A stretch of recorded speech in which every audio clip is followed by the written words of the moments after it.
is Chesapeake Beach Railway Trail. It starts back there on the water park, and it's almost 2 miles between the fishing creek and the marshlands here on the right.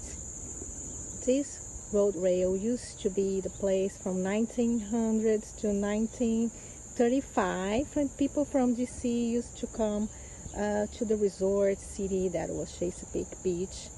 And this is very nice. You can also ride a bike and walk. It's very pretty. I recommend. It's a nice walk.